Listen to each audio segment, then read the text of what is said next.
अस्सलाम वालेकुम नाज़रीन, बेतमादी रिथ के हवाले से स्पेशल ट्रांसमिशन में भली कार मैं तव्हांजी मेज़बान सबिन मेमर। सब खां पहिरीं ॻाल्हि कंदासीं पेका ऑर्डिनेंस के हवाले से। इस्लामाबाद हाई कोर्ट के चीफ जस्टिस अतर मिनल्ला पेका ऑर्डिनेंस के गैर कानूनी करार ॾिनो आहे। चीफ जस्टिस जो चवणु आहे त पेका ऑर्डिनेंस गैर आइनी गैर कानूनी तौर पर जारी कयो वियो ऐं इन जे हवाले सां जेके भी कार्रवायूं थियूं आहिनि उन्हनि खे पिणु कालअदम करार ॾिनो वियो आहे। कल जे सुप्रीम कोर्ट के सुपर फैसले खां पोइ हिकिड़ो इहो ॿियो इस्लामाबाद हाई कोर्ट जो फ़ैसिलो आयो आहे जंहिंमें हुकूमत खे शिकस्त नसीब थी आहे। ॻाल्हि कंदासीं क़ौमी असेंबली के इजलास के हवाले से। सुप्रीम कोर्ट कल जेको डिप्टी स्पीकर की रूलिंग के हवाले से फ़ैसिलो ॾिनो उनखे गैर आइनी करार ॾींदे सुभाणे छंछर के ॾींहुं 9 अप्रैल ते सुबुह जो 10 बजे इजलास घुराइण जो हुकुम पे ॾिनो। सुप्रीम कोर्ट पंहिंजे फ़ैसिले में चयो त इजलास घुराए उन ते आइनी तरीक़े से वोटिंग भी कराई वञे। जेकॾहिं वोटिंग कामयाब थिए थी त उते ई ॿिए जेको क़ाइदेवान आहे उनजी चूंड जेका आहे उन जे लाइ वोटिंग कई वेंदी। इन हवाले सां जेकॾहिं हुकूमती सरगर्मियुनि जी वज़ीर आज़म जी ॻाल्हि कजे, इमरान ख़ान जो बतौर वज़ीर आज़म अॼु आख़िरी ॾींहुं आहे। आख़िरी ॾींहुं ते इमरान ख़ान जूं जेके मसरूफ़ियतूं हुयूं तमामु घणियूं उहे सरगर्मियूं जारी रहियूं। इमरान ख़ान पारां सियासी कानूनी माहिरनि सां मशवरा पिणु कया विया। इन हवाले सां शेख रशी जो चवणु आहे त हुन इलाही दफ़ा इमरान ख़ान खे तजवीज़ ॾिनी त गॾियल तौर ते इस्तीफ़ा ॾिजे, गवर्नर राज लॻाइजे या असेंबली टोड़जनि। हुन जंहिं वक़्तु जेके तजवीज़ूं ॾिनियूं उहे बिल्कुलु दुरुस्त हुयूं। इन हवाले सां जेकॾहिं वज़ीर आज़म जी सरगर्मी जी ॻाल्हि कजे त केतिरियूं ॻाल्हियूं गर्दिश कनि पियूं। क़ौमी असेंबली जे सुभाणे जे इजलास जे हवाले सां 6 नुक़ाती एजेंडा बि जारी कयो वियो आहे जंहिंमें जेका बेतमादी रिथ आहे उनखे चौथे नंबर ते रखियो वियो आहे। इन हवाले सां इहे बि ॻाल्हियूं गर्दिश करे रहियूं आहिनि त सुभाणे इजलास में वॾियूं तक़रीरूं करण या ड्रैग इजलास खे ॾियण जो हुकूमत जे पारां पिणु फ़ैसिलो कयो वियो आहे। जिथे बेतमादी रिथ पेश थींदी उते अपोज़िशन पिणु सलाह मशवरे लाइ सुबुह जो 9 बजे इजलास तलब करे वरितो आहे। इन हवाले सां जेकॾहिं ख़त जे हवाले सां वज़ीर आज़म जे जेको लीक थियण जी ॻाल्हि कई पे वज़ीर आज़म पारां थी सघे थो त सुभाणे असेंबली में इहो ख़त पिणु लेटर गेट आहे उहो पिणु जारी कयो वञे या मेंबरनि खे ॾेखारियो वञे। इन हवाले सां फवाद चौधरी जो चवणु आहे त lieutenant general retired Tariq Khan जी सरबराही में हिकिड़ी जांच कमीशन जोड़ी वई आहे जेका लेटर गेट या जेके मुनहरिफ़ कारकुन आहिनि अॻवान मेंबर हुआ हुआ उन्हनि जे लाॻापन जे या उन्हनि जे कॉन्टेक्ट्स जे हवाले सां इहो जांच कई वेंदी। इहा जांच कमीशन 90 ॾींहंनि अंदरि पंहिंजी रिपोर्ट जेका आहे सा उहा पधरी कंदी। कोशिशि कंदासीं त महिमाननि सां इन हवाले सां गुफ़्तगू करे सघूं। ट्रांसमिशन में जिन महिमाननि असांखे जॉइन कयो आहे उनजो तारुफ़ कराईंदी हलां। गोहर गांगरो, इज़हार सुमरो साहब ऐं सिद्दीकुल फारूक साहब असां सां गॾु आहिनि। तव्हां टिनी महिमाननि खे भली कार तव्हां असांखे ट्रांसमिशन में जॉइन कयो। सिद्दीकुल फारूक साहब, शुरुआत करूंगी, क्या कहेंगे? कल फैसला आया, बड़ा खुशाइन फैसला, आइन की बहाली का फैसला। ये फैसला न अपोजिशन के हक में देखा जाए न वज़ीर आज़म के इमरान खान के जो इक़दाम था या स्पीकर की, ये आइन की बहाली का फैसला है। उसके बाद की जो सूरत हाल है उस पर बात करेंगे हम। कल कौमी असेंबली का इजलास भी बुलाया गया है। सुप्रीम कोर्ट का हुक्म है कि उस पर कल ही वोटिंग होनी चाहिए जो अदम एतमाद था। क्या कहेंगे आप? बिस्मिल्लाहिर्रहमानिर्रहीम। मैं तो पहले आप सबको भी इसलिए मुबारकबाद दूंगा, अपने आप को भी, कि वाकई ये आइन की फतह है, आइन की बालादस्ती की फतह है। और पाकिस्तान बिलखुसूस और कोई भी मुल्क आइन और कानून पर अगर न चले तो फिर वहाँ अफरा तफरी होती है, रियासतें कायम नहीं रह सकती। शुक्र है अल्लाह का। दूसरी बात यह है कि सुप्रीम कोर्ट की जो रूलिंग, जो फैसला है, वो बिल्कुल मुकम्मल है और उसकी वायलेशन इमरान खान अगर करेंगे या स्पीकर करेगा तो मैं समझता हूँ कि ये फिर डिस्क्वालीफाई, इनको सज़ा कैद की भी होगी और ये डिस्क्वालीफाई भी हो जाएंगे। अब ये उसको मुख्तलिफ तरीक़ों से सबूटाइज करने की कोशिशें कर रहे हैं। मिसाल के तौर पर ये भी कर सकते हैं कि कल इमरान खान और PTI के जितने भी उनकी बात मानने वाले हों अरकान पार्लियामेंट, वो इस्तीफ़ा दे दें। तो उसमें ये नुक्ता पैदा हो सकता है कि चूँकि इमरान खान ने इस्तीफ़ा दे दिया है, उधर प्रेसिडेंट ने कबूल भी कर लिया, वो 2 मिनट में कबूल भी कर लें, तो अब अदम एतमाद का जवाब नहीं रहा, लिहाजा ये इजलास अब ख़त्म। ताकि सीट तो खाली हो गई वज़ीर आज़म की, लेकिन अब एतमाद का वोट लेने के लिए फिर दूसरा इजलास बुलाना पड़े। अब वो कैसे बुलाया जाएगा, कब बुलाया जाएगा, उसके लिए डिप्टी स्पीकर के खिलाफ अदम एतमाद मौजूद है, डिप्टी स्पीकर है, डिप्टी स्पीकर के खिलाफ भी क्या अदम एतमाद लाई जाए, तो एक यानी गड़बड़ करने की कोशिश कर सकते हैं। लेकिन सिद्दीकुल फारूक साहब, मैं यहाँ माफ़ कीजिएगा आपकी बात काट रही हूँ, लेकिन सुप्रीम कोर्ट का जो हुक्म है کہ کل ہر صورت میں ووٹنگ ہونی ہے اور عمران خان آج خطاب کرنے بھی جا رہے ہیں، تو آپ سمجھ رہے ہیں کہ فالو نہیں کیا جائے گا؟ ویسے تو وہ آئین کی اتنی جو ہے وہ نہیں کرتے ریسپیکٹ، وہ ظاہر ہو گیا ان کے اقدام سے، لیکن سپریم کورٹ کے احکامات کو اب تو فالو کرنا چاہیے۔ نہیں، میں نے یہ گزارش کی ہے کہ ووٹنگ ہونی چاہیے۔ سپریم کورٹ کا جی فیصلہ یہ ہے اگر عدم اعتماد کی تحریک کامیاب ہو جاتی ہے معذرت، تو اسی اجلاس میں لیڈر آف دی ہاؤس کا الیکشن بھی ہو جائے، جی تو اگر یہ عمران خان استعفیٰ دے دیتا ہے تو اب عدم اعتماد تو ختم ہو گئی نا، کیونکہ اس نے استعفیٰ ہی دے دیا، وزیر اعظم کا عہدہ آفس خالی ہو گیا، تو وہ کہیں گے آپ بلانے کی کیا ضرورت ہے جی، اب تو ہم نہیں بلاتے۔ میری بات آپ سمجھ رہی ہیں؟ تو جو لیڈر آف دی ہاؤس کا انتخاب ہونا ہے، اول تو وہ استعفیٰ دے دے تو یہی اجلاس لیڈر آف دی ہاؤس کا انتخاب کر سکتا ہے، لیکن اس سے فائدہ اٹھا سکتا ہے ڈپٹی اسپیکر کہ جی وہ اب تو وزیر اعظم کا عہدہ خالی ہو گیا ہے، تو عدم اعتماد بھی ختم، تو عدم اعتماد کے لیے بلایا گیا اجلاس بھی ختم، اب نیا اجلاس بلائیں گے جس میں لیڈر آف دی ہاؤس کا انتخاب ہوگا۔ یہ کر سکتے ہیں، کہہ سکتے ہیں، میں یہ کہہ رہا ہوں۔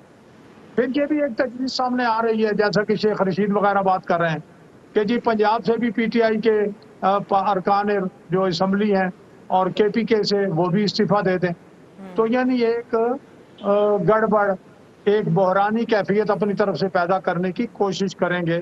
اس کو کس طرح سے ٹیکل کرنا ہے، کس طرح سے مسائل حل کرنے ہیں، وہ تو پھر اس وقت جو اپوزیشن ہے، لیڈر آف دی ہاؤس بن کے شہباز شریف صاحب، اور یہ ایک طرح سے یہ قومی حکومت بنے گی، اس میں پیپلز پارٹی بھی ہوگی، اس میں جے یو آئی بھی ہوگی، ساری اپوزیشن پارٹیاں، اے این پی بھی ہوگی، تو یہ ایک طرح سے قومی حکومت بن جائے گی، تو وہ اللہ کے فضل و کرم سے اس کو سنبھال سکتے ہیں، تو لیکن ہمیں انتظار کرنا ہوگا۔ ٹھیک، اظہار صاحب توہاں جی طرف ایندم گفتگو تا صدیق الفاروق صاحب جی ॿुधी बिल्कुलु इन ॻाल्हि जो अंदेशो आहे त इमरान ख़ान का बि गड़बड़ कंहिं बि वक़्तु करे सघे थो। अॼु क़ौम खे ख़िताब बि आहे ऐं इस्तीफ़ा जो ऑप्शन शेख रशीद बि चयो आहे त भई मूं तजवीज़ ॾिनी आहे त गॾियल तौरु इस्तीफ़ाऊं ॾिनियूं वञनि, बलोचिस्तान मां बि, पंजाब मां बि, वफ़ाक़ मां बि। त तव्हां छा था सम्झो जेकॾहिं इस्तीफ़ाऊं सिद्दीक़ उल फारूक साहिब जी ॻाल्हि खे सेकेंड कजे, इन खे अॻिते वधाइजे, इस्तीफ़ाऊं ॾिजनि थियूं त पोइ इजलास जो छा जवाज़ रहंदो, सुप्रीम कोर्ट जे हुकुम जी छा अहमियत रहंदी?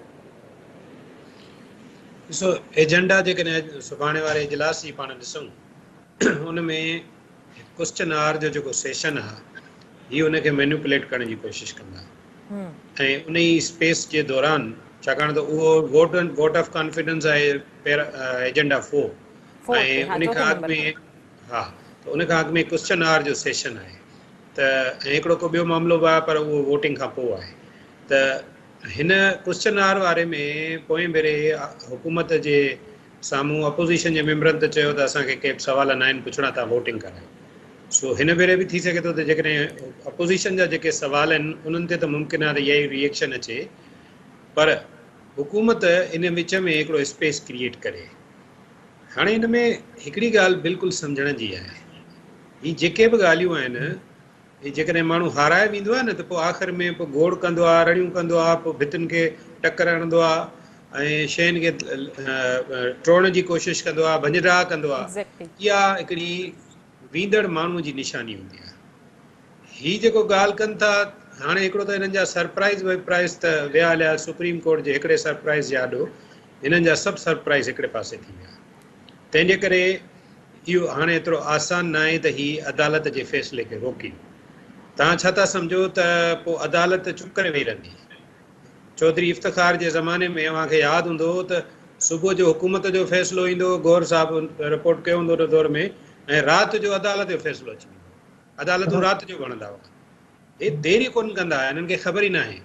ऐं मुंहिंजो इहो ख़्यालु आहे त 2-3 माण्हू आहिनि जेके इमरान ख़ान जे लॻे थो त पॉलिटिकल कैरियर खे मुस्तक़िल तौर ते तबाह कनि था चाहिनि, जिन में हिकिड़ो त बाबर रहमान तव्हां ॾिठो जंहिं कोर्ट में 0 परफॉर्मेंस हुई, जेका हुनखे डिलीवर करणी परफॉर्मेंस उहा न करे सघियो। उनखां अलावा हिकिड़ो जेको इहो सॼो इन सॼे ख़त वारे मामले जो ख़ालिक़ चयो या ख़त वारे मामले जो ओरिजिनेटर चयो, छाकाणि त उहो फॉरेन मिनिस्टर बि आहे शाह महमूद कुरैशी, ऐं शाह महमूद कुरैशी जी हिकिड़ी पॉलिटिकल एजेंडा बि रही आहे, हमेशह हुनजी ख़्वाहिश रही आहे त उहो नंबर 2 मां किथे न किथे वञी नंबर 1 थिए, हिकिड़ी पॉलिटिकल एम्बिशियस चइजे माण्हू। टियों आहे फवाद चौधरी। फवाद चौधरी जी पॉलिटिकल एफिलिएशन मुख़्तलिफ़ टाइमनि ते मुख़्तलिफ़ पार्टियुनि सां रही आहे, हिन वक़्तु बि तव्हां ॾिसंदो त इहे टई मुतहरिक आहिनि ऐं इहे ई उनखे एडवाइज़िस ॾियनि पिया, सजेशन्स ॾियनि पिया। हाणे हिन में हिकिड़ी जेका बदकिस्मती आहे हिन सॼे बहिरान में, जेको PTI जो बहिरान हाणे बचियो आहे, हाणे मुल्क जो बहिरान न आहे। जे मुल्क जो बहिरान हुजे हा त अॼु स्टॉक एक्सचेंज स्टेबल न थिए हा, अॼु डॉलर 4 रुपया घटि न थिए हा। माना मुल्क त रिस्पॉन्ड कयो न सिद्दीक़ साहब, मुल्क ने जी तो रिस्पॉन्स किया ना, ये होता है मुल्क का एक नेशन का रिस्पॉन्स। लेकिन पार्टी का जो बहरान है वो तो उनको खुद हल करना है ना, उन्हें पार्टी वारनि खे पाण ॾिसणो पवंदो न त उहो कीअं था उनखे सेटल कनि। हाणे पार्टी जो जेको बहरान आहे उन में हिकिड़ी बदकिस्मती आहे, सिद्दीक़ साहब जी पार्टी में बि ईअं आहे, ॿियनि पार्टियुनि में बि ईअं आहिनि। हिकिड़ा तमामु थधे मिज़ाज वारा ऐं बैलेंस माण्हू आहिनि, हिकिड़ा जज़्बाती माण्हू बि आहिनि, हर पार्टी में हूंदा आहिनि, पीपल्स पार्टी में बि आहिनि। इमरान ख़ान जे पार्टीअ में मूंखे को अहिड़ो बैलेंस माण्हू, शफ़क़त महमूद लाइ कुझु चवंदा हुआ त उहो कुझु बैलेंस आहे, थधी मिज़ाज जो आहे, अकुल वारी ॻाल्हि करे थो, उहो बि तव्हांखे हींअर एक्टिव नज़र न ईंदो। सो ही जेके बि हॉक्स आहिनि, हॉक्स डोमिनेट आहिनि पार्टी ते हींअर, ऐं उहे ई इहे सॼो कमु पिया कनि। मिसाल हिकिड़ो फैसल वाडो आहे जंहिं कूड़ा जेके आहिनि दस्तावेज़ जे बुनियाद ते इलेक्शन खटी, वरी डिस्क्वालीफाई थियो। हाणे उन माण्हू जी कहिड़ी क्रेडिबिलिटी आहे जेको ॿिनि अमेरिका जो शहरी बि आहे ऐं अमेरिका जे ख़िलाफ़ु वेठो बयानु ॾिए त अमेरिका असां सां वॾो ज़ुल्म कयो आहे। का मतिलबु सोचणु, शहबाज़ गिल अमेरिका जो शहरी बि आहे ऐं अमेरिका जे ख़िलाफ़ु वेठो बयानु ॾिए। हिकु ॻाल्हि आहे, माण्हुनि खे बेवकूफ़ था सम्झनि, माण्हुनि खे ॼण ख़बर न आहे त तव्हांजो पस मंज़र छा आहे। सो हीउ सॼो जेको मामिलो आहे, मुंहिंजो इहो ख़्यालु आहे त किथे ईअं न थिए जो इमरान ख़ान खे कंहिं वॾी मुसीबत में विझी छॾे। अदालत हींअर ताईं थधो हथु रखियो आहे, पर जे अदालत जे फ़ैसिले खे हाणे हुन चैलेंज कयो, ही 5-0 जो फ़ैसिलो आहे। इहे हिस्टोरिक फ़ैसिला थींदा आहिनि जेके यूनानिमस थींदा आहिनि, इतफ़ाक़ राय सां थियंदा आहिनि। अदालत देरी न कंदी रिएक्ट करण में, ऐं पोइ हिननि खे ख़बर पइजी वेंदी त अदालत जे फ़ैसिलनि जी इनराफ़ी कीअं कबी आहे। सो मुंहिंजो अंदाज़ो इहो आहे त अल्टीमेटली ही राति ताईं इहे ख़बरूं चारूं करे, ख़िताब विताब करे, ख़िताब में हू ॿियो कुझु कोन कंदो, इस्तीफ़ा बि चवनि था त हाणे हुनजो ऑप्शन न आहे। ऐं अल्टीमेटली हू चवंदो त असां हाणे ज़ाहिर कंदासीं सभु ॻाल्हि। उन में बि सिद्दीक़ साहब खां पुछिजो त हीउ जेको क्लासीफाइड डॉक्यूमेंट आहे उनखे डी क्लासीफाई कीअं कंदा, उन में किथे कानून आइन जी भंकड़ी त न थींदी। इहो हिकिड़ो अहम मौज़ू आहे, ठीकु आहे। अच्छा, हिकिड़ी जेका ॿी ॻाल्हि जेका मूंखे सम्झ में अचे थी, हिन सॼी हाणे डिज़ाइन जेका PTI जी आहे उन में, त मुल्क जी सियासत में हिकिड़ो तजुर्बो नवाज़ शरीफ़ जे ख़िलाफ़ पानामा केस जी सूरत में थियो। हे चाहिनि इहो था त बिल्कुलु उन जहिड़ो ही लेटर गेट हिकिड़ो स्कैंडल ठाहियूं ऐं उन जे ज़रिए अल्टीमेटली मुल्क जी जेका मेजर लीडरशिप ऐं मेजर पार्टियूं आहिनि उन्हनि खे डिस्क्वालीफाई कराए छॾियो ऐं पोइ असां वेही करे हमेशह जे लाइ हुकूमत कयूं। इहे हिननि जा ख़्वाब। पर हाणे दौर इलाही बदिलजी चुको आहे। अवां ॾिठो त कल्ह अदलिया वाज़े लफ़्ज़नि में असां तव्हांजे समूरनि तज्ज़ियनि खे हिकिड़े पासे रखो, अदलिया आउटस्टैंडिंगली नज़रिया ज़रूरत खे दफ़न करे छॾियो। हुननि चयो त न, जे डिप्टी स्पीकर जी रूलिंग ग़लति आहे त पोइ सभु ॻाल्हि ग़लति आहे जेका उन खां पोइ थींदी आहे। सो मुंहिंजे ख़्याल में हाणे इन क़िस्म जे टेम्परामेंट में इमरान ख़ान ई हथोराणियूं पियो हणे। इमरान ख़ान लाइ सभ खां बहितरीनु हल इहो आहे, तजवीज़ बि ॾींदा था हलूं, त हू अपोज़िशन जे बेंचुनि ते वेहे ऐं ज़बरदस्त नमूने नई जुड़ंदड़ हुकूमत जी मुखालफ़त करे, उनखे टफ टाइम ॾे ऐं इन सां हिन जी पॉलिटिकल माइलेज थींदी। ईंदड़ इलेक्शन में शायदि उनखे कुझु वधीक वोट पवनि। जी ठीकु, गौहर गुफ़्तगू तव्हां ॿुधी, तव्हांजी तरफ़ ईंदासीं। छा एक्सपेक्ट कयो पियो वञे वज़ीर आज़म जी तक़रीर जे हवाले सां? इस्तीफ़ा जो ऑप्शन त जीअं इज़हार साहब ॻाल्हि कई त नथो मुमकिन नज़र अचे। जेकर इस्तीफ़ा ॾियणो हुजे त ॾाढो ग्रेस तरीक़े सां इमरान ख़ान अॻु में ई हलियो वञे हा।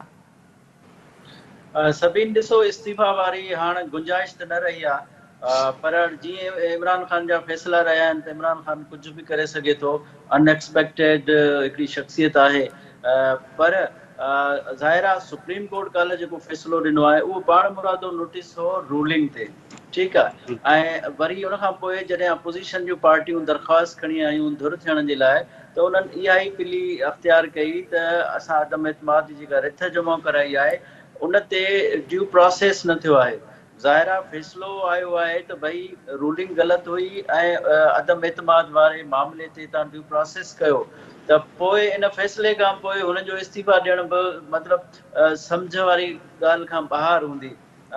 ऐं यकीनन पोइ हिकु इहो तासुर बि वेंदो त इमरान ख़ान जेको आख़िरी रांदि ताईं खेॾण जी ॻाल्हि करे पियो ऐं फाइट करण जी ॻाल्हि करे पियो, पोइ इस्तीफ़ा ॾेई भॼी वियो ऐं अदम एतमाद खे हुन फेस न कयो। पहिरियां बि हुन ते तनक़ीद थिए पई ऐं जॾहिं वरी ॿीहर बि इस्तीफ़ा ॾींदो त शायदि सियासी तौर ते या इख़लाक़ी तौर ते तमामु घणी तनक़ीद थींदी हुन ते ऐं पंहिंजे हुनजे झोल में खोड़ सारियूं जेके तनक़ीदूं हू यू टर्न खां वठी इन्हनि फ़ैसिलनि ताईं शायदि हुनजे झोल में हिकु वधीक इज़ाफ़ो थी वञे पंहिंजी हुनजी ग़लतीअ जो। इहो त गुंजाइश न आहे। पर अॼु जेके हुन इमरान ख़ान मीटिंग्स कयूं आहिनि, पंहिंजी पार्लियामानी पार्टी सां मीटिंग्स थी आहे, लीगल एक्सपर्ट सां हुन मुलाक़ातूं कयूं आहिनि। इमरान ख़ान सभिनी खां सलाह वरिती आहे। मेंबर्स पार्लियामानी पार्टी में त उन्हनि उनखे सलाह ॾिनी आहे तव्हां इस्तीफ़ा वारो जेको ऑप्शन आहे मेंबर्स जो हुजे या वज़ीर आज़म हुजे उहो न कयो। असैम्बली में ख़ाली असैम्बली न छॾियो, असैम्बली में रही करे ई का फाइट करे सघिजे थी। इहा त मेंबर्स उन्हनि खे इहा तजवीज़ ॾिनी आहे। बाक़ी जेकॾहिं उहा तजवीज़ वज़ीर आज़म साहिबु वठे थो, मेंबर्स जीअं पंहिंजी इस्तीफ़ा नथो ॾिए, त ॿी सलाह हुनखे पंहिंजे इजलास में इहा आहे त सुप्रीम कोर्ट जो जेको फ़ैसिलो हो इन ते तफ़सील सां इजलास में बहस थी आहे। वज़ीर आज़म मशवरा बि कया ऐं पंहिंजो ओपिनियन बि ॾिनो। सभिनी जो इहो आहे त हीउ जेको सुप्रीम कोर्ट जो फ़ैसिलो आहे उहो वन साइडेड फ़ैसिलो आहे। उन में लेटर गेट जी ॻाल्हि कोन कई वई आहे, बैरूनी जेका साज़िश हुई उनजी ॻाल्हि कोन कई वई आहे, हॉर्स ट्रेडिंग जी ॻाल्हि न कई वई आहे। असल जेको मुद्दो हो, असल जेको मसइलो हो, असल जेको मर्ज़ हुयो उनजो सुप्रीम कोर्ट इलाज न कयो आहे। हाणे या त रिव्यू में वञी इहा ॻाल्हि करे सघनि था। सिद्दीक़ साहब जीअं चयो त रिव्यू पाण मुरादो नथो थी सघे, बहरहाल इहो सॼो चीफ जस्टिस जो अख़्तियार हूंदो आहे त आया हुन ते रिव्यू वठे। जे अहम मामिलो आहे त रिव्यू वठी बि सघे थो, रिव्यू न बि वठी सघे थो, पर अलॻि पिटीशन बि अची सघे थी जीअं पहिरियां इन क़िस्म जे मामलनि ते पिटीशन आई त पोइ ॾिसे छा थो थिए। बाक़ी पार्लियामेंट जे फोरम ते इहो त वाज़िह थी वियो आहे त इमरान ख़ान साहिबु हाराए चुको आहे ऐं सुभाणे उहो नतीजो सभिनी जे साम्हूं हूंदो।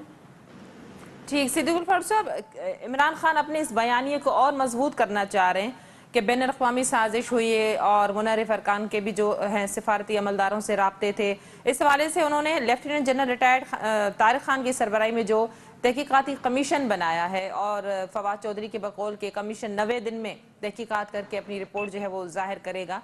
इस हवाले से लेटर गेट के हवाले से या जो रिजीम चेंज के हवाले से जो सारे मामला थे, क्या कहेंगे आप?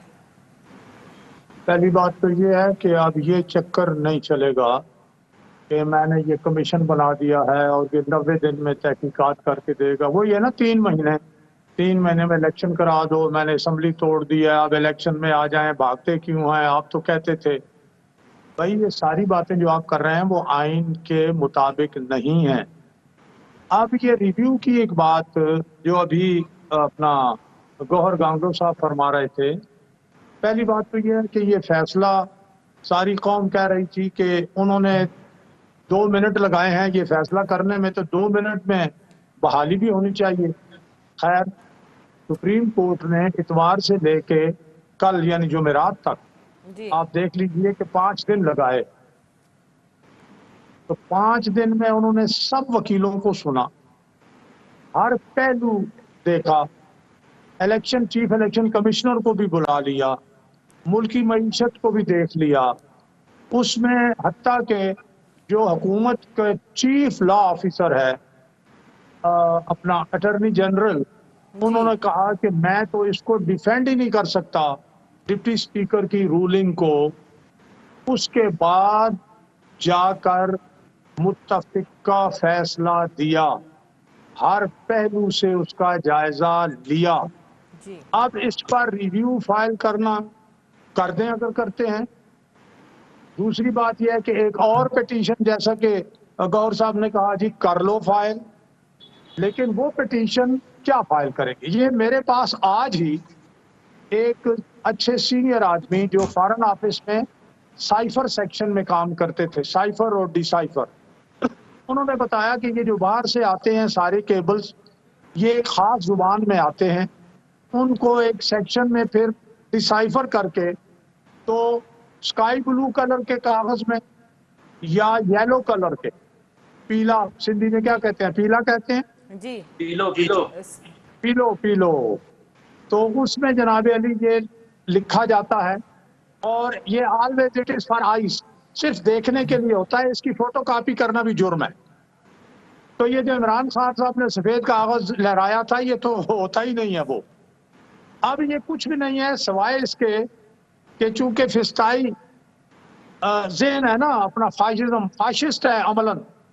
یہ کھلاڑی رہا ہے لیکن انہوں نے بال ٹیمپرنگ ہمیشہ کی, انہوں نے جوا کھیلا, انہوں نے جناب علی آپ یہ سمجھیں کہ اسپیکولیشن کی, یہ اس میں یقین رکھتے ہیں.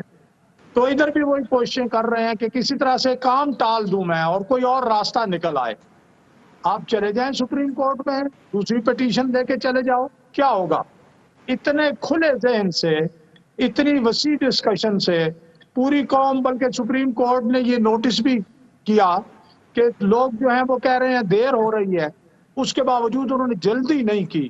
تو ریویو کیسے کریں گے؟ ایک موٹی سی بات ہے کہ ایک ڈپٹی اسپیکر کی غیر آئینی رولنگ کی وجہ سے وہ خود ہی سپریم کورٹ بن گیا, خود ہی وہ ایف آئی اے بن گیا, خود ہی وہ پولیس بن گیا, خود ہی وہ سب کچھ بن کے اس نے ملزم جس پہ الزام لگا رہے ہیں کہ یہ غیر ملکی طاقتوں سے ملے ہیں, ان سے تو پوچھا نہیں, ان سے جواب نہیں دیا, خود ہی کر دیا. میں نے شاید کل بھی آپ کو بتایا تھا کہ ایک گھر میں سیاسی میٹنگ ہوئی, اس میں جرنلسٹوں کو بھی بلایا گیا, 10 ملکوں کے جو ہے وہ نمائندے بھی آئے, تو کہہ دیا جی صدیق الفاروق امریکی ڈپلومیٹ سے ملا ہے. تو خدا کا خوف کرو یار, صدیق الفاروق تو اس وقت ممبر پارلیمنٹ بھی نہیں ہے, اس نے سازش کیا کرنی ہے؟ اور 100 آدمی کی موجودگی میں اگر سلام بھی کر لیا تو اس میں کیا میٹنگ اور کیا سازش کرنی ہے؟ لیکن چونکہ یہ چورن بیچنے کی کوشش کی ہے, اب یہ چورن نہیں بیچے گا. یہ انشاءاللہ العزیز ہم خود موجودہ اپوزیشن حکومت میں آ کر اس کی انکوائری کرائے گی, عمران خان نہیں کرائے گا, اور ان کا یہ چورن مورن سارا سامنے آ جائے گا, اور جو تھوڑی بہت ان کی کوئی عزت اگر فرض کرے رہ بھی گئی ہے وہ بھی ختم ہو جائے گی. ٹھیک. اظہار صاحب छा चवंदो लेटर गेट जे हवाले सां जांच commission lieutenant general retired Tariq Khan जी सरबराही में जेको जोड़ियो वियो आहे 90 ॾींहंनि अंदरि जांच करे जेके हक़ीक़तूं उहे साम्हूं आणींदो? ॾिसो 90 ॾींहं मां 3 महीना, 3 महीननि में हिकिड़ी ॻाल्हि त तय आहे त इमरान ख़ान हुकूमत में न हूंदो, ऐं नई ईंदड़ हुकूमत जे लाइ इहो हिकिड़ी मीटिंग जो ख़र्चु आहे त हू या त इन कमीशन खे ख़तमु करे छॾे या उन कमीशन जा टर्म्स एंड कंडीशन चेंज करे छॾे. हिते हिकिड़ी ॻाल्हि ज़हन में रखिजो त असांजे मुल्क में 2 क़िस्मनि जा कमीशन जुड़ंदा रहिया आहिनि. हिकिड़ा जेके इहे सिविलियन गवर्नमेंट्स जोड़ींदी रही आहे, ॿिया जुडिशियल कमीशन जुड़ंदा आहिनि. जुडिशियल कमीशन जी क्रेडिबिलिटी वधीक हूंदी आहे छाकाणि त उन में जजिस इन्वॉल्व हूंदा आहिनि. सो इनखे हिननि मिस हैंडल कयो आहे. उसूलनि हिननि खे करिणो इहो हो त ही सुप्रीम कोर्ट खे ई चवनि हा त ठीकु आहे तव्हां हिकिड़ो फ़ैसिलो करे छॾियो आहे, पर हाणे हिन मामले खे बि तव्हां ॾिसो. पर जीअं त इमरान ख़ान खे चवंदो त पाण आहे, पर अमल बि पाण उबतो कंदो आहे उन ते. इमरान ख़ान खे पसंदि जा एम्पायर खपनि, तंहिंजे करे कमीशन बि पंहिंजे पसंदि जे माण्हुनि जी ठाहींदो ऐं उन खां नतीजा बि एक्सपेक्ट करे थो त पसंदि जा ईंदा. सो आउं इनखे का घणी वेटेज नथो ॾियां. 2 ॻाल्हियूं जेके वॾियूं इन सां जुड़ियल आहिनि, हाणे इन मां सॼी सूरत हाल जो अंदाज़ो लॻायो. नंबर 1, 2 जेके अहम सेक्रेटरी आहिनि फेडरल, हिकिड़ो फॉरेन ऐं हिकिड़ो लॉ जो, अॼु ॿिन्ही मुखालफ़त कई आहे त इनखे जेको लेटर आहे सफ़ीर जो, जेको मेमो आहे उहो डीक्लासीफाई न कयो वियो. ॿिन्ही मुखालफ़त कई आहे, पर ही उन्हनि जी ॻाल्हि ॿुधण लाइ तयारु न आहिनि, छाकाणि त ही कंहिंजी बि ॻाल्हि ॿुधण लाइ तयारु न आहिनि. मसइलो बुनियादी इहो आहे. तंहिंजे करे ही डेफिनेटली सुभाणे ख़त वत खणी ईंदा असेंबली में, का सिंपथी गेन कंदा. पर हाणे सिद्दीक़ साहब ही जेका सूरत हाल थी अथव उहा वरी दिलचस्प थी वई आहे. उहो दिलचस्प ईअं थी आहे जो इमरान ख़ान जा टोटल इत्तेहादियुनि खां अलावा 162 मेंबर हुआ, 22 पहिरीं अपोज़िशन वारा सिद्दीक़ साहब वारा हुननि जा चोराए विया, बाक़ी बचा 140. उन्हनि मां अॼु जेके इजलास में शरीक थिया आहिनि इमरान ख़ान वटि, उन्हनि जो तादादु आहे 98, माना 42 ॿिया मेंबर बि गुम आहिनि. हाणे माना प्रैक्टिकली हुनजी जेका पार्लिमानी अक्सरियत हैसियत आहे उहा बि 50% ते बीठी आहे. उहे 42 किथे आहिनि, कंहिंसां वञी मिलिया आहिनि, न मिलिया आहिनि, छो न आया आहिनि, हिकिड़ो अहम सुवालु आहे जॾहिं हिन वक़्तु क्राइसिस जी सूरत हाल आहे. ऐं तव्हांखे यादि हूंदो त पोएं इजलास में बि जेको नो कॉन्फिडेंस थियो उन में बि 60-70 मेंबर हिननि जा इजलास में हुया, पूरा मेंबर बि कोन अची सघिया हुआ. तंहिंजे करे हिकिड़ो हिननि जे पार्टी जे अंदरि वॾो बहिरान आहे. इमरान ख़ान खे ख़बर आहे त जीअं ई असां पावर मां ॿाहिरि थियासीं त कोलैप्स थींदो. हींअर पंजाब असेंबली जा बि राज़ फाश थियनि पिया त उते जेका असेंबली जी मरमत ते ख़र्च थिया आहिनि, ॿिया ठेका ॿेका ॾिना विया आहिनि, ही जेके तारूं लॻायूं उहे फाइल गुम करण लाइ लॻायूं, उहो रिकॉर्ड गुम करण लाइ लॻायूं, छाकाणि त उन में बि चवनि था त का गड़बड़ थियल आहे। वरी इहे बि इतला आहिनि त CM हाउस में बि या त फाइलूं साड़ीनि वेठा या फाइलूं गुम वेठा कनि। हे हिकिड़े ख़ौफ़ में मुब्तला आहिनि। ऐं हीउ जेको अॼु कानून हाईकोर्ट रद्द कयो आहे, इहो कानून हिननि ठाहियो ई इन जे लाइ हुयो। जेको हाणे फरा ऐं ॿियनि जा मामला पिया अचनि न, हिननि खे ख़बर हुई त इहे मामला अचणा आहिनि देरि सॻे, तंहिंजे करे हिननि अॻुवाट हिकिड़ो रस्तो रोकण जी कोशिशि कई हुई त बाबा कंहिंजी किरदार कुशी न थिए, ई न थिए, ऐं को बि कंहिंजे ख़िलाफ़ु न ॻाल्हाए। इन करे ही कानून ड्रैकोनियन कानून हुयो, छाकाणि त जॾहिं माण्हू को ग़लति कमु कंदो आहे त हुनखे ख़बर हूंदी आहे त देरि सवेर पकड़ में ईंदसि। सो हिननि इहे सॼी रस्ता रोक करणु चाहिए आहे, टाइम गेन पिया कनि हींअर बि। पर इन सॼी सूरताल में तव्हां ॾिसंदव त हिकिड़ा माण्हू PTI जा ऐं उनजा साथारी जेके आहिनि उहे ख़ामोश कीअं थी विया आहिनि। इन मां तव्हां अंदाज़ो लॻायो त हे लोग मोराल ते आहिनि। हिकिड़ा 2-3 माण्हू आहिनि, उन्हनि जो जीअण मरण इमरान ख़ान सां आहे, उन्हनि खे ख़बर आहे त ॿी पार्टी उन्हनि खे MP जी सीट बि न ॾींदी, MNA जी सीट त वॾी ॻाल्हि आहे, तंहिंजे करे हू त इमरान सां गॾु बीहंदा। पर तव्हांखे को शाह महमूद कुरैशी किथे एक्टिव नज़र अचे पियो, तव्हांखे शफ़क़त महमूद किथे नज़र अचे पियो, तव्हांखे किथे इवन शेख रशीद साहब जेको सुबुह शाम प्रेस कॉन्फ्रेंसूं कंदो आहे ऐं वॾा बयान ॾींदो आहे, अॼु मस ॻाल्हायो अथसि ऐं इंतिहाई मायूस कंदड़ ॻाल्हायो अथसि। तव्हां 2 ॾींहं अॻे जो उनजो ॻाल्हि ॿोल ऐं अॼोकी ॻाल्हि ॿोल जी लेवल जेका पिच हूंदी आहे न ॻाल्हाइण जी, उन मां ई अंदाज़ो कयो त ही शिकस्त खाई चुका आहिनि। पर हाणे रुॻो शिकस्त मञण लाइ तयारु न आहिनि, कुझु बि न थींदो, ख़ातिरी रखो त इहे सभु शयूं इज़ार एज़ साहब पर हुन शाह रूल्स। महमूद कुरैशी जा लॻभॻि मैच कंदड़ इन्हनि सां बयान अचनि था, चलो घटि ई अचनि था पर अचनि था, सुप्रीम कोर्ट जे फ़ैसिले ते तनक़ीद जे हवाले सां अचा। गोहर बि असां सां गॾु आहिनि। गौहर साहब, छा चवंदो पेका ऑर्डिनेंस जंहिंजी इज़ार साहब बि हाणे ॻाल्हि कई, इस्लामाबाद हाई कोर्ट जे चीफ जस्टिस अतर मिनल्ला हिनखे कलदम करार ॾिनो, गैर क़ानूनी गैर आइनी करार ॾिनो, ऐं इहो बि चयो त इन तहत जेके बि कार्रवायूं थियनि उहे बि कलदम ख़तमु सम्झियूं वञनि। जी बिल्कुलु, इंतिहाई ज़बरदस्त फ़ैसिलो आहे इस्लामाबाद हाई कोर्ट जो। ऐं इस्लामाबाद हाई कोर्ट जो चीफ जस्टिस जेको अतर मिनल्ला आहे, अतर मिनल्ला साहब जेको अदलिया जी आज़ादी जेका तहरीक हुई उन में हिकिड़ो एक्टिव वकील हूंदो ऐं ॾाढो हिकिड़ो पॉज़िटिव जज आहे। बहरहाल ख़ुशआमदीद चवंदा सभिनी PABU जो या सहाफ़ती तंज़ीमुनि सिविल सोसाइटी उन्हनि खे वेलकम बि कयो आहे। पर जीअं इज़हार चयो त हीउ जेको पेका ऑर्डिनेंस हिननि आंदो हो, हिननि त उन में अहिड़ा मामला विधा, अहिड़ियूं शिकूं विधियूं जंहिंमें मार्शला में बि ईअं कोन थींदो आहे त बाबा हर ॻाल्हि ते तव्हांखे एॾियूं पाबंदियूं हुजनि। छो त तव्हांखे ख़बर आहे त प्रेस आहे, प्रेस जो PABU जो आहे, ऐं ज़ाहिर प्रेस काउंसिल आहे, कुझु ॿियूं शयूं हूंदियूं आहिनि जिते प्रेस ख़ुदि पाण खे ज़ाहिर मॉनिटर करे सघे थी, कुझु इख़्लाक़ियात ते अची सघे थी, या कंहिंसां बि ज़्यादती थी वञे त उहो कोर्ट में वञी सघे थो, फ़ैसिलो वठी सघे थो। हाणे ईअं कोन्हे त मुल्क में रुॻो मसइलो ई असल में मीडिया जो हुयो, मीडिया खे कंहिं तरीक़े सां पाबंद रखिणो आहे या उन्हनि खे उसूलनि ते या इख़्लाक़ियात मीडिया खे सेखारणी आहे। ज़ाहिर मुख़्तलिफ़ फोरम्स आहिनि। इहा बि तमामु इहा जेका गवर्नमेंट जी कोशिशि हुई, उहा बि अदालत अॼु बिल्कुलु ख़तमु करे छॾी आहे। ऐं हाणे हैरान ऐं परेशान आहिनि, हर फोरम ते PTI हुकूमत खे शिकस्त अचे पई। ऐं हुननि खे सोचणु खपे त हुननि हुकूमत हलाइण खां वठी, गवर्नेंस खां वठी, इवन इस्लाहत ताईं, इवन कानून साज़ीअ ताईं उन्हनि जेके बि क़दम खयां आहिनि, सोची सम्झी क़दम न खयां आहिनि, उजलत में क़दम खयां आहिनि। ऐं जेके हुनजा एडवाइज़र्स हुआ, शायदि उहे एक्सपर्ट्स न हुआ, हुननि खे सियासी तजुर्बो न हो, ऐं शायदि हुननि खे जेका गवर्नमेंट मिली उहा बि प्री मैच्योर हुई, ऐं हुननि खे पहिरियां सिखणु खपे हा, ऐं मैच्योर थियणु खपे हा, ऐं उनखां पोइ गवर्नमेंट वठणु खपे हा। शायदि हिननि खे उजलत में गवर्नमेंट वठणु ख़ुदि हुननि खे ॻिचीअ में पइजी वियो आहे, ऐं हुनजी जेका नातजुर्बेकारी आहे उहा सभिनि जे आॾो आया आहे। इन्हनि सॼी उजलत सां ऐं गैर फ़तरी जेके शयूं थींदियूं आहिनि उन सां पंहिंजो ई नुक़सानु थींदो आहे। ऐं हिन हुकूमत खे पंहिंजो ई नुक़सानु थियो, गैर फितरी शयूं करे, उजलत में शयूं करे। इहो हाणे हुननि खे वधीक सोचणु खपे, जेको थी वियो, पर हाणे PTI खे इहो सोचणु खपे त हुनजी जेका पॉलिसी आहे, हुनजी जेका सोच आहे, उहा अदलिया बि रद्द करे थी, अवाम बि रद्द करे थो, ऐं सिविल सोसाइटी बि रद्द करे थी। ऐं हाणे PTI खे शायदि पाण ते नज़र रखी शायदि रिव्यू करणु खपे। ठीकु।